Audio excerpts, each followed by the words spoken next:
and I got my first piece of contact. I got hit. Won't lie, my boy ran me over.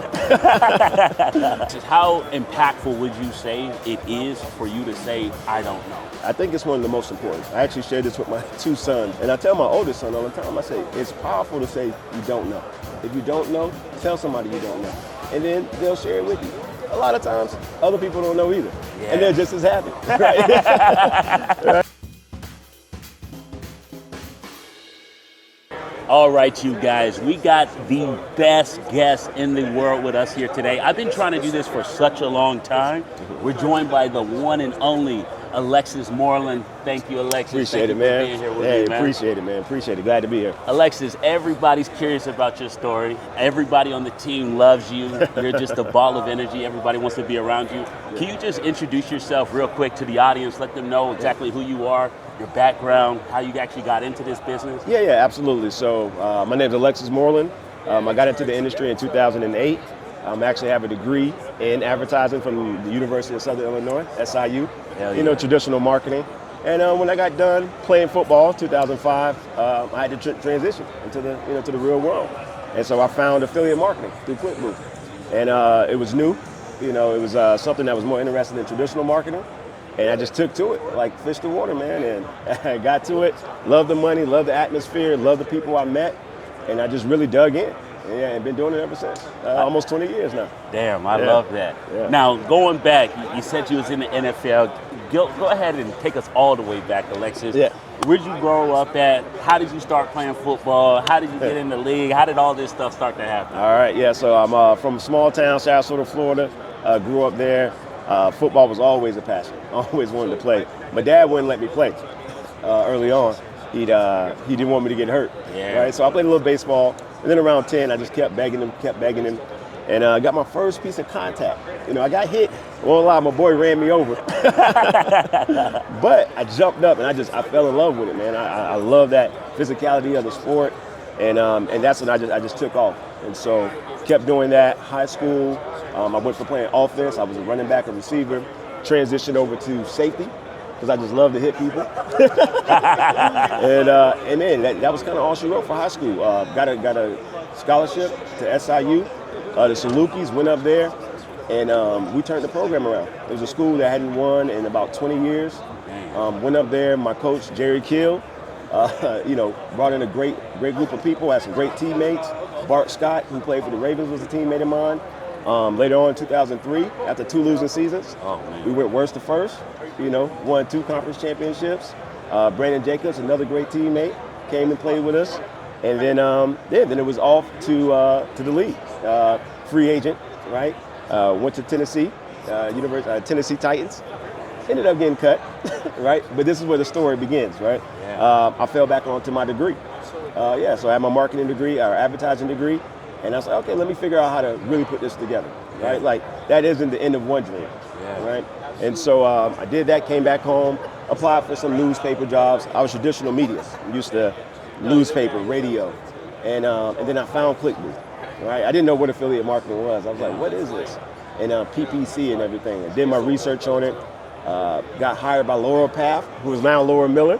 This is my homegirl. She taught me almost everything I know in this industry. Yeah, man, and that's where it took off. That's where it took off. And so after that finding that love, I took that same love for football and I just put it into affiliate marketing, right?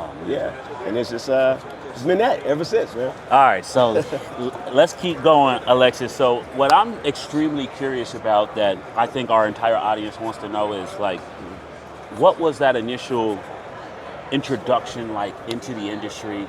Starting off, like, what were some of the things that you wish you would have known when you first got started that you know today?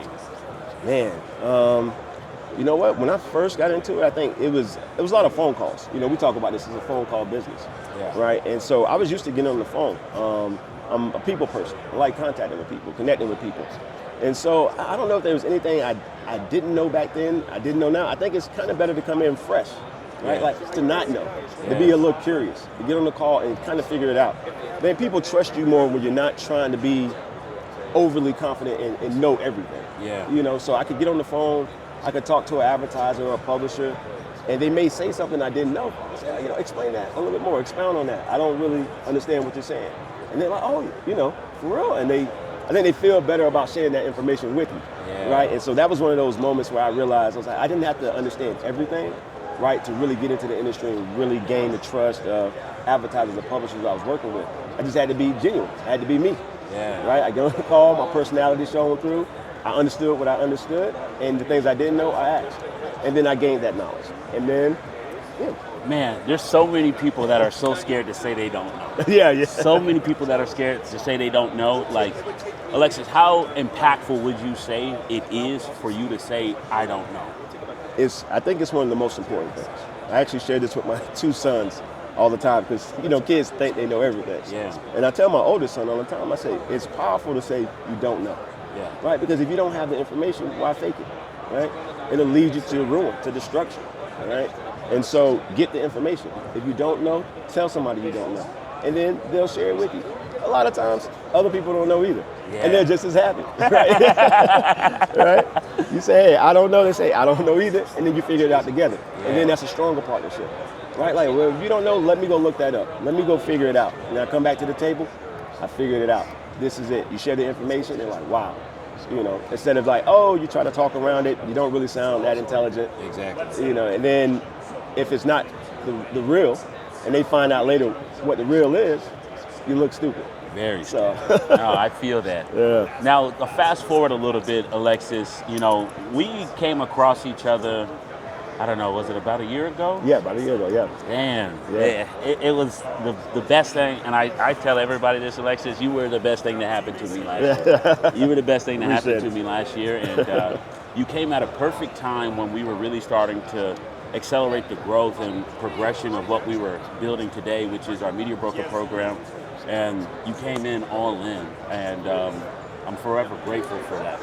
Appreciate that. And you worked with us and helped us enhance the system, make it better, give you everything, all the tools and resources that you need. Like, can you kind of walk through that real quick? Like, what was that experience like for you when you initially met me and we got on the phone, had our first conversation? What was that experience like? Man, I tell you, it was kind of like a mirror, man. I actually got the call, told my wife, I felt like I was talking to me a little bit, like the things that you were doing, the things that you wanted to do because you expressed the media broker program, and not just where it was at, where you wanted to see it. And I was like, man, this guy, he really envisions seeing bigger things. It wasn't just, hey, we're here, we're doing this now, this is it. It's like, no, I want to grow this to 500 people, 1,000 brokers. I want to make this so much bigger.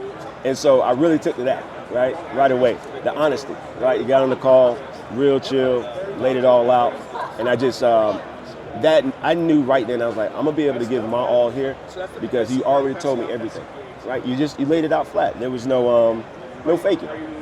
You know what I mean? You can tell when you're talking to somebody who's genuine, who's telling the truth, who's being forthright, and then they have a vision, right? Most people get on the call and they'll tell you again what they're doing now. They don't tell you the vision. It's like, where do you want to go in 5 years? They'll just say, hey, I need you now, And in 2 weeks, we're doing this. And it's like, no, like Lex, if you come on like in a year, this is where we want to be. In 5 years, this is where I want to see us at. You told me like, hey, I want you to be making this much. Hey, like they say 10x, 20x, 20 times, right? And so, man, I really respected that, man. And that's what really brought me in on that. And it was perfect. I got off that phone. I told my sister, I said, "This is the guy. We need this guy." And like I said, I'm forever grateful that our paths crossed at the perfect time. Same. And since you've gotten started with us, Alexis, like, what's your overall feedback and sentiment of the media broker program as a whole? Oh, I love it, man. I love it because it gives you. I think it gives us more autonomy than most companies have. Right?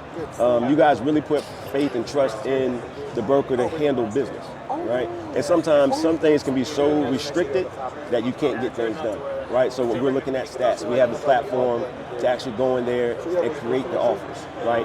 Load up pixels with publishers to actually see those stats and those drill downs. And some companies don't want to give you that access, right?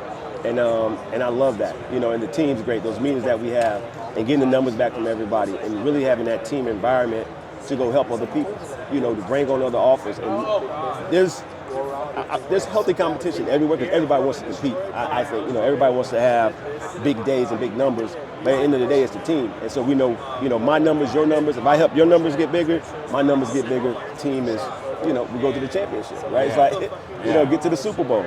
And so, man, I think that's, the broker program is really, really great in that aspect. The autonomy allows you to really see who wants it. That's probably the best way to say it. Now, you've been on a lot of these meetings. You've kind of seen all the new classes that we brought in over the last year. Like, what's your feedback of the people that you've seen that do extremely well and the people that you just know that aren't going to make it? You can't be afraid to get running. I think so many people, are just afraid when they come into a new business. They're looking, they want to impress the people who are there, right? Don't worry about the crowd. Don't worry about the fans, right? Like if I'm playing football and I want to be a great safety, I got to get out there and hit people, right? You can't be afraid of the contact. You can't be afraid of the calls. You can't be afraid, like I say, to just go get running. Go get on the phone right away, right? Like day one, when we first got it, I called up everybody I knew. Right, every publisher contact, every advertiser contact I had, I know some of those people were already in the system, but I found out day one. I was like, hey man, I'm trying to get connected with, XYZ. He's like, oh man, they're already there. I'm like, all right, cool. Right, but you got to get running. So I think the successful brokers, when they come into the program, don't be afraid to get running. Don't be afraid to get on the phone. And even if you're afraid to get on the phone, failure is okay, right? But it teaches you, right? It teaches you what not to say, how to say it, right? Who to call, when to call, right? But you got to do it. Nothing's gonna beat the work. You got to work. You got to work. Now, whenever you had a situation where like somebody you knew was already in the platform, like how many situations did you run into where we weren't willing to reassign those accounts? Oh, none. None. Yeah, I mean, because even though the book of business is there, if it's not being worked, it's not being done properly, it's like, hey, we need somebody to go work that business. It's you got to have a dog to go go eat. Yeah. And so there was no issues with that at all. Again, if it wasn't being worked, if it was there, 6 months, it's still early, but they haven't done what they need to do. We reassigned it and we got kept going. So no, I love that. Yeah. And Alexis, I've noticed that like you gravitated extremely heavily, like at the beginning, towards the publishing side of the platform and utilizing your existing relationships to monetize our existing offers.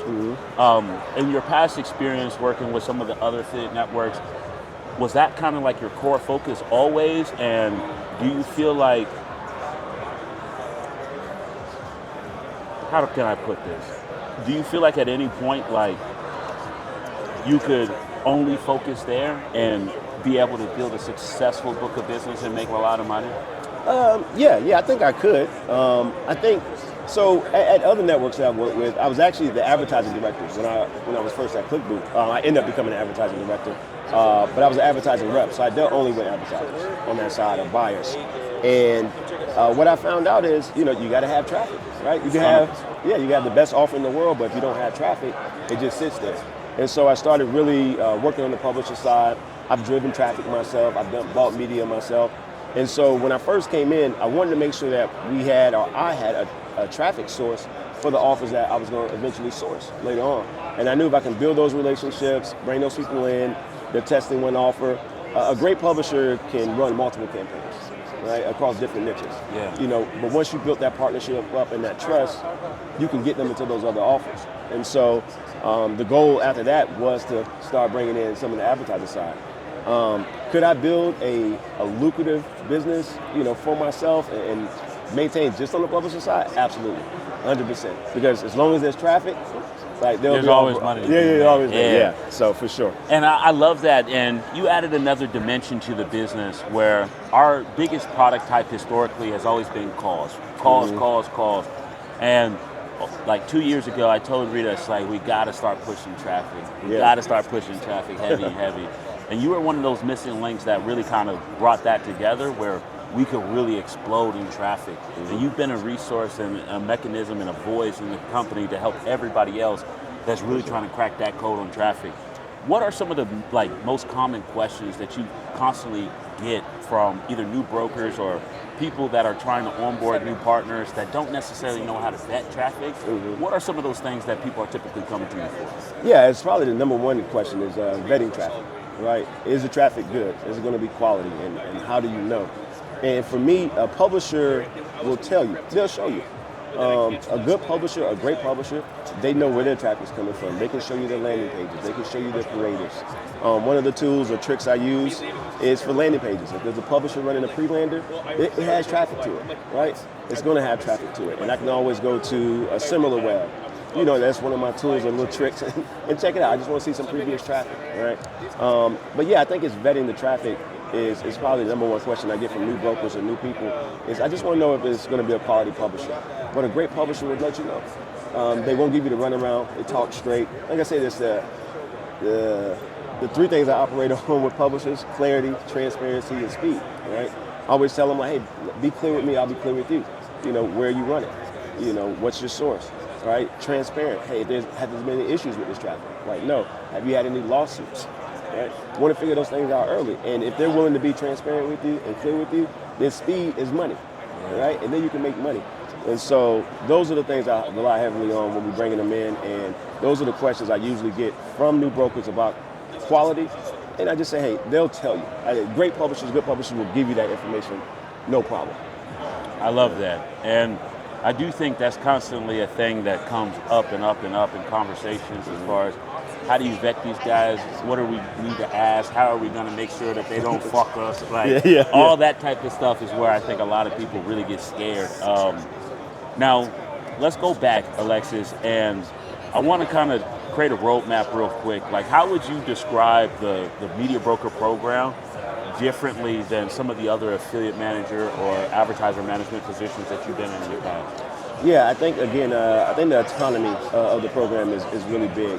Having our own login platform, the ability to actually have sub-brokers underneath us, right? So it's almost the ability, you know, once you've proven yourself to, you know, be trustworthy, to vet publishers and advertisers and really do your due diligence on your sources of traffic, the ability to bring on somebody else underneath you is, I think that's probably the number one differentiator. I don't think anybody's doing that, right? And that's amazing because there's so much book of business that I can bring in, but I can only manage it, you know, and at some point in time, it's going to break down. Right? I don't have enough time.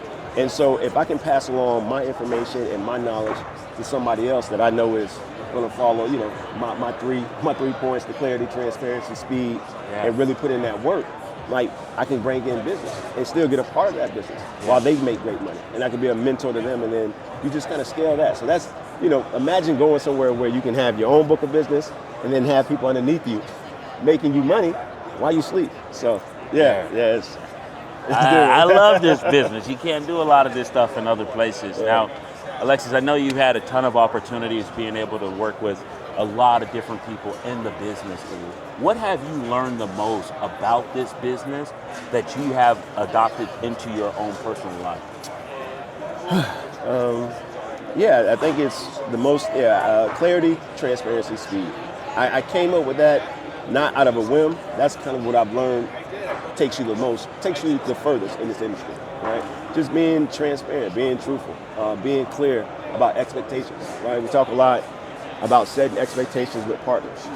And sometimes people will bring on a partner and say, hey, I got traffic. I absolutely got traffic for that.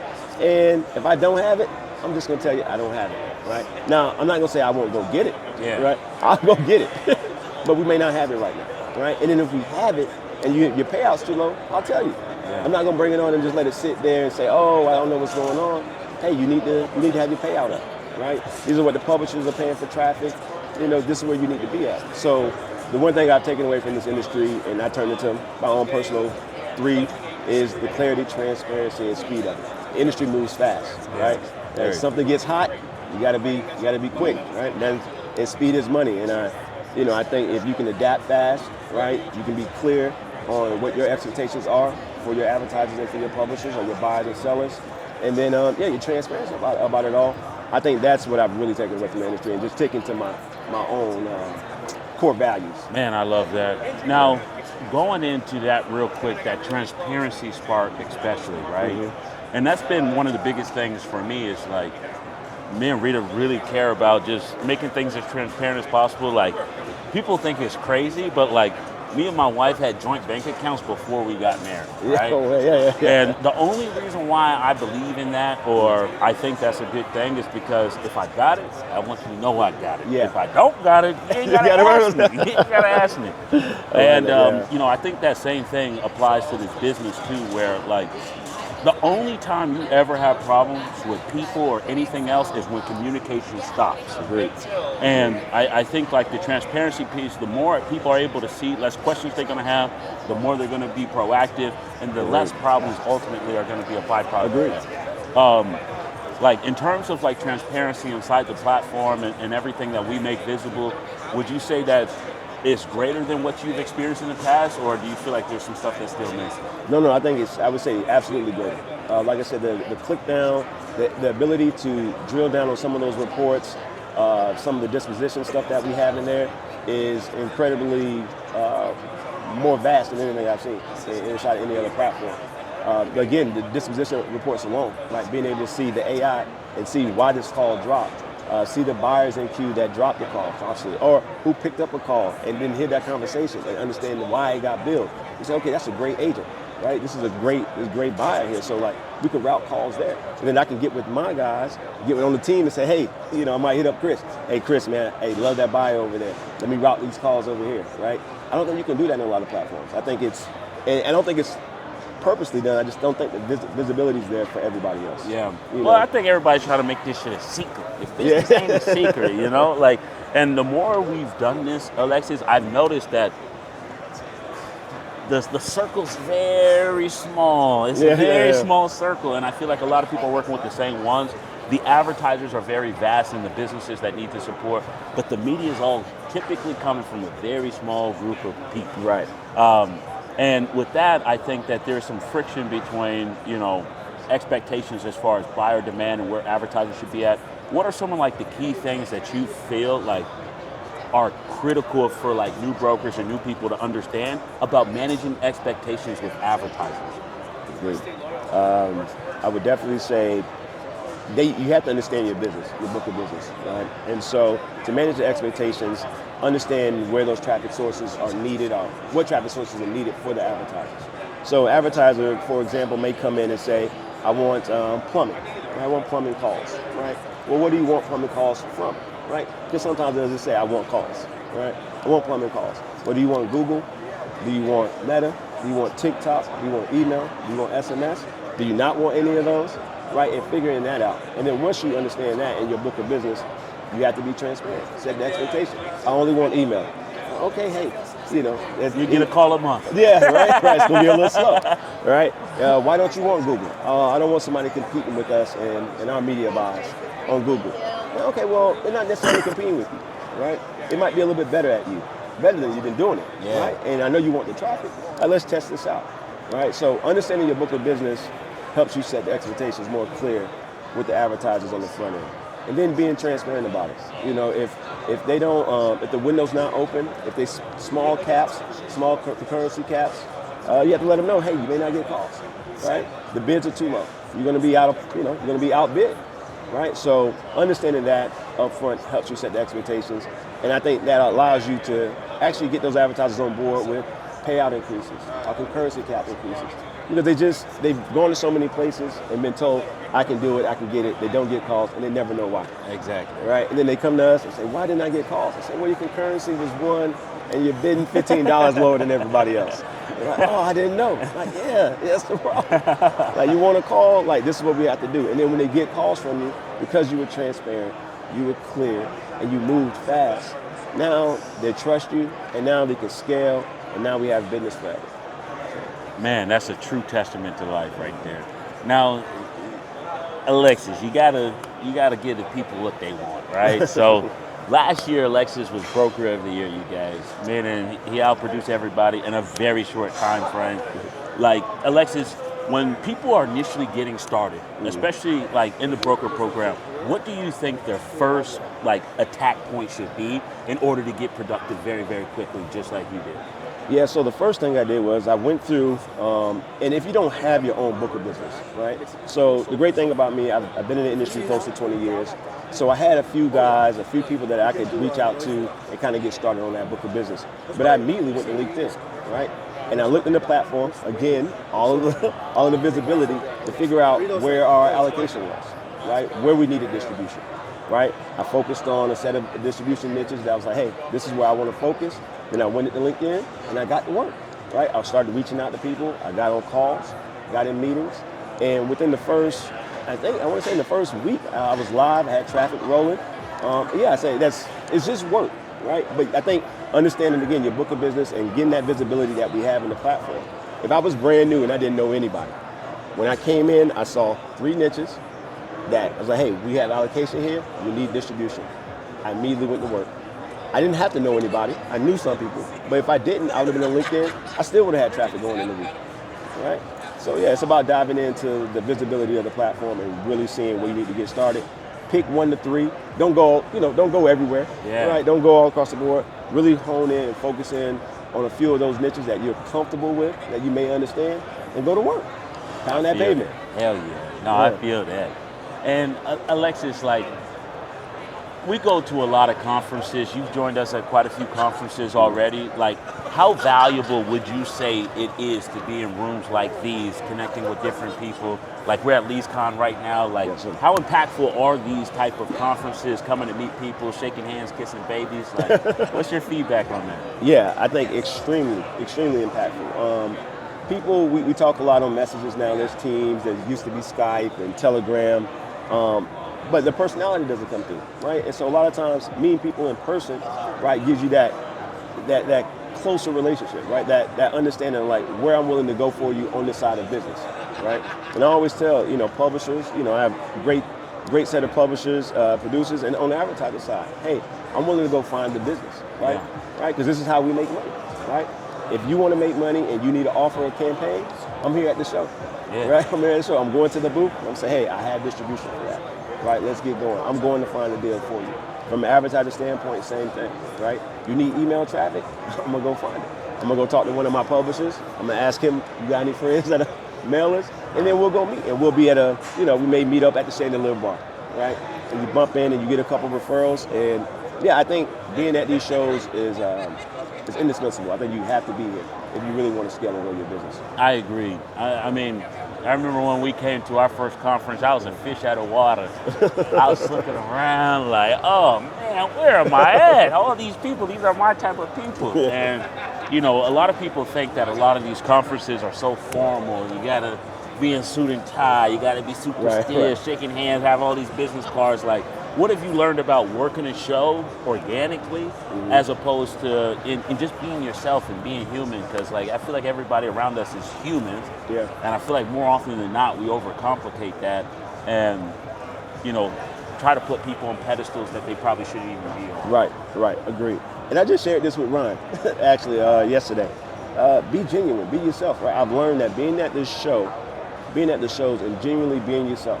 Right? Like you said, if you're not a suit and tie person, don't be a suit and tie. Yeah. Nothing wrong with a suit and tie if you're a suit and tie person. Right? Like rock your stuff. So I think being genuine, it comes across a lot better, a lot cleaner, and people understand like I want to do business with people who are transparent with themselves. Yeah. Right? Like who are you? Who am I doing business with? Right? Does this person cuss a lot? Right? Because if that's what I do, that's what I do. Right? Yeah, and if I get on the call and I'm cussing a little bit, I don't want you to like, I don't remember you doing that the first time I met you, right? You might turn away some business, but at least the people you're doing business with is honest. They know it's really you. So I've learned that from the 15 years of coming to trade shows. I've been a suit and tie person, right? I've got in a suit and tie. I thought I needed to be in a suit and tie, to kind of project that. And don't get me wrong, people love the suit and tie. I was sharp, right? I clean up. I clean up. But I felt like, you know what? I can come here, I can be myself, I can be in my jeans, I can be in my shirt, be in my Jordan 1s, and still get business done. And people respected that. Yeah. Yeah, and you can still get business done with suit and ties, or, and some sweatpants. And, Alexis, I'm very curious because we have so many people that are trying to come into the ecosystem now, and I just don't think that they fit the energy of the environment that we're trying to create. Like, how would you describe our culture and how we operate here at EDM and the fan? Like, how would you describe it? High energy. High energy, yes. Family is fun. Like, you got to get up. You know, we talk about it, especially Reda, man. We get on those calls, hey, good morning, let's go. You know, so yeah, I think high energy and then willing to put in the work, right? That's the ecosystem of what is here at EDM, right? High energy. You know, are you hitting the phones today? Right? Are you about business today? Right? Do you want to make money? You know, which is one of my go-to lines for people when I'm reaching out, advertiser or publisher, if I don't get a response from somebody, right? Because we're here to make money. And so I ask, hey, you want to make money? If not, I'll move on to somebody else. Yeah. And so, yeah, I think for what we're building, what you guys are building here and what's being built, the energy has to be high because we're a high energy team. Yeah, we're getting to the money. And that's how I feel. I think that. And what about the morning calls? Because I feel like the morning calls are super underrated. So many people don't show up to the morning calls, Alexis, and it infuriates me. But you have never missed one. No. And I respect you forever. I appreciate that. And for those morning calls, like, how impactful have those morning calls been for you? Setting the pace, being a part of the team, talking about different deals. Like, how's that been? It's been super impactful, and that's why I don't miss it. We get on those calls, and I want to hear my team make success, right? That helps drive me. I'm a competitive guy, right? But it also lets me know where I can help my team, right? If somebody's not having as much success as I'm having, I want to figure out why, right? I'm a natural leader in the sense of that, right? And so if somebody says something, they come on that call, and they're having issues with calls not getting connected, or they need traffic, right? I might have somebody, right? Or I might have somebody who wants to get into that. And so I'm gonna hit you up right after the call, say, hey man, let's get on the call, let's figure this out, right? Because if you make money, I make money, we all make money. Yes. Yeah, so I almost feel like, you know, and maybe I'm overstating it, missing the call is missing money. You know? I agree. And I feel like because, you know, there's people that just call me directly, which I have no issue with anybody calling me directly, but they're literally talking about things that we went through on the morning call. And I'm just like, man, you just spent 30 minutes, just hopped on the call. You could talk to everybody about what you're looking for or what you need. Right. And I do think like the morning calls have become a little bit of a thing that's, like some people just don't get it. But like, for those of you that don't know, we host a morning call Tuesday, Wednesday, Thursday, and Friday every single week, every single day. And the whole purpose of those calls is to be able to connect with the team. Everybody gives a briefing of previous day's revenue, margins, and then we're also talking about opportunities or setbacks, things that everybody needs help with, right? And if there's wins, it's probably going to be a win for somebody else. Right. And if there's a problem, it's a problem that someone else can help you fix. So this is kind of where, like, when everybody comes together, joins those morning calls, it really, really, really does help the business in a big way. And, you know, not just for me, but for your book of business as well. Now, going into, like, how people can, like, join your team, Alexis, who are the people that you're looking for, that you want to be able to have a part of your team, that you can help support and guide? What do those people look like specifically? Yeah, like I just said, high energy and willing to put in the work. I'll be there to help you, right? But you got to be able to put in the work, right? There was a saying, me and my dad used to say it, nobody wants to help somebody, you know, push their own car if they're in the car, right? But if you get out to fix your tire, then you'll have people help you, right? And so if you're willing to be high energy, right, and put in that work, I'll help you get as much money as possible, right? That's really it. You got to be willing to put in your work, and then, you know, the sources will come and help you out. What's the number one red flag? If anybody comes to you and they do this, you are done. If you ask me a question that you can find the answer yourself, I'm pretty much like, hey, I'm pretty much done. Yeah, if you ask me something that's 2 clicks away, and you asking me, that's a problem, right? Because this just means you don't want to do the work, and you want me to do it for you, right? But if it's, you know, if you've already went and said, hey man, I've searched, I've checked this out, I've looked here, I looked there, I can't find the answer. And that's okay, cool. Let me help you out, right? That's when you ask for help, right? And then I'm great at doing that, and I'm okay with doing that because I know you're putting in the work. Yeah, but don't try to put me to work for you. That ain't gonna happen. Now, real quick, Alexis, because I've been so curious. I've been asking all the guys lately, like, what was your first impression when you met Reda? Oh man, Reda, man, hey, life, energy, man. To be, I'm 43. I'm not old, and Reda's not old. Reda's, get out there 50. But the energy, man, that he has, I'm just, we go hang out, and he's just go, go, go. And then I think it was 6:30 in the morning. Fellas, let's go. He's up. He's already drinking coffee. I love the energy, man. It's really infectious. It carries over, gets you going. Right, for somebody to wake up every day, already built such a great business, and still feel like he's driven, like almost like he's at zero. Oh, yeah, Reda is at zero every day. Like he reminds me, we're broke. Like, that's what he says.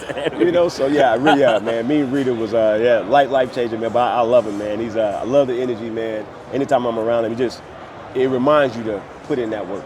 Yeah. No, you feel that, and he would really appreciate that because some people, and it's kind of the same for me and Reda. Like, I've noticed that there's certain people that don't like me, but love Reda, right?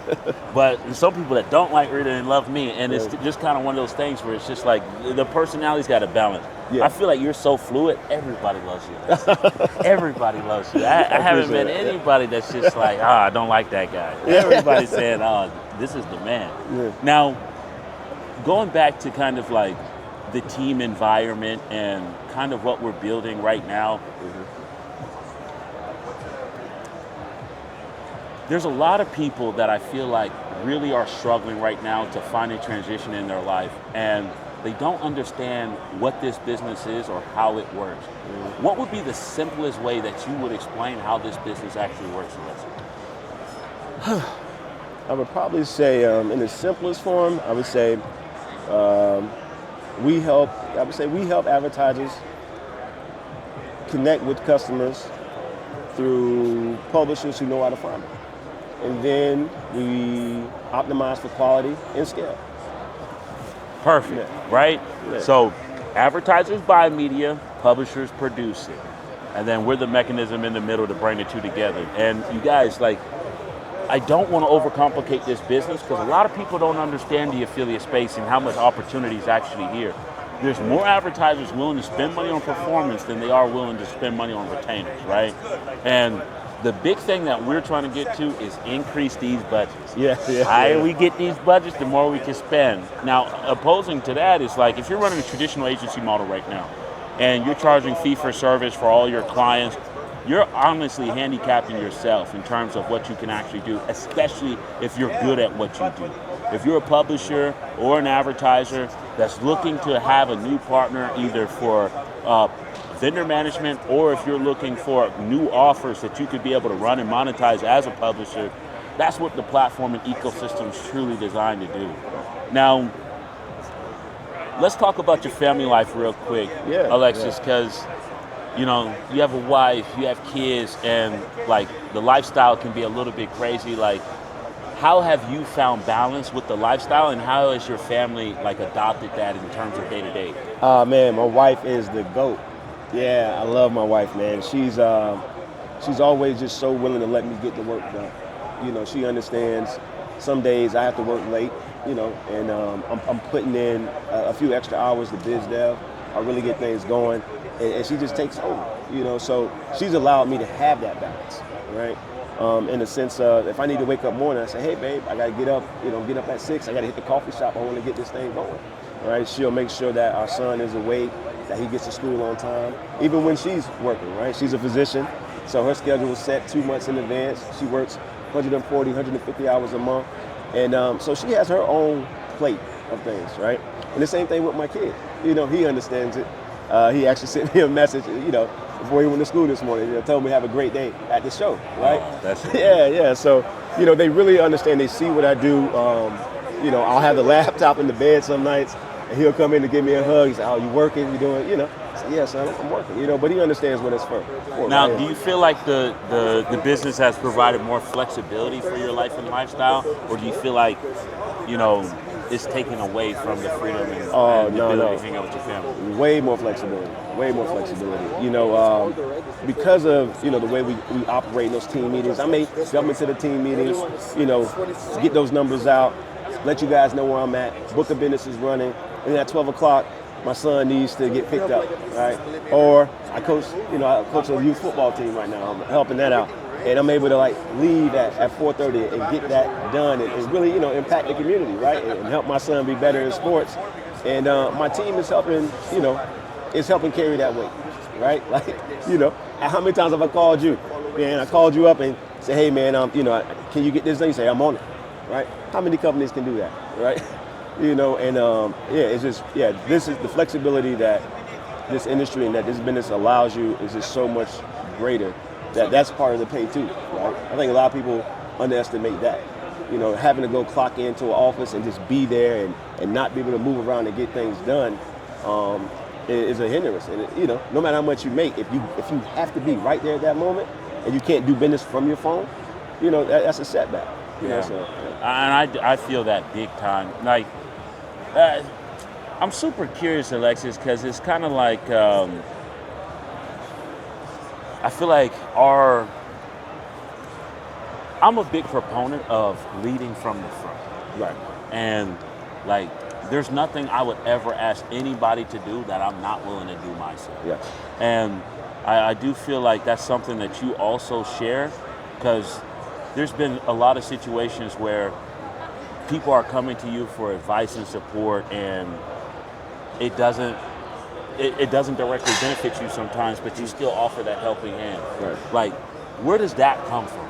Yeah, I agree with you. Leading from the front, that natural leadership. I want to see people win, right? I love to see other people win, because that I'm passing on that knowledge, and then you winning, I'm winning. I think so many people try to, they get so focused on themselves, and they're like, if I'm helping you, then I'm losing. But it's never the case, right? And so, yeah, you're right. Like, there have been times where I may get a call or a question about something. It doesn't directly impact my bottom line of business at all. But you're my guy. You putting in that work. You like me. I want to see you win, right? I want to be able to go to the show. We hit the tables, And we both have a good time. Yeah. So, that's where that comes from. Definitely leading from the front, leading by example. And then I would hope in turn that, by showing that to others, that I'm willing to give you a helping hand. If you're down and I could pull you up, that one day, if I need help, you'll do the same thing, or you'll pass that on, right? Yeah, you get that knowledge, you grow your book of business, you're making a few $1 million, somebody new comes in, they need a little help, that you won't just turn your back on somebody like that. So, yeah. I love that. Yeah. Now, real quick, in terms of like big picture, what we're looking for long term, like, where would you say your mindset is in terms of what you're looking to accomplish in big picture? Oh man, yeah, I dream big, man. I think big. The vision is big, and that's what really brought me in, right? And so, yeah, where I see this going, I don't want to give out no numbers, but I want to 50x this thing, man. So yeah, I see a vision for huge growth, and it's just the beginning. It's just tip of the iceberg right now. No, it really is. Yeah. And I will say, you guys, if you ever have the privilege to work or do anything with Alexis, definitely take advantage of it. He's been a blessing in our life, being able to impact us and being able to help us grow and scale the business. Alexis is building a team right now, helping people come into the business, develop them, coach them, mentor them, and also just make sure you get productive. But do not forget, Alexis got a rule. If you're not willing to work, don't call him. Hey, okay? do not hit my ringtone. Now, Alexis, how can everybody get in contact with you, have a little bit more of a deeper conversation? What's the best mechanism? Yeah, best mechanism is my phone number or the email, right? a.moreland@edmleadnetwork.com. Yeah, reach out and we'll get it going. Perfect. And you guys, if you have any questions at all for Alexis, please drop them down in the comments below. Alexis, I got to tell you, man, I'm so very grateful that you're a part of my life, man, and helping us build the company. Yeah, hey, same here, man. I appreciate it. Hey, looking to making that money. Yeah, let's do it. Let's do it.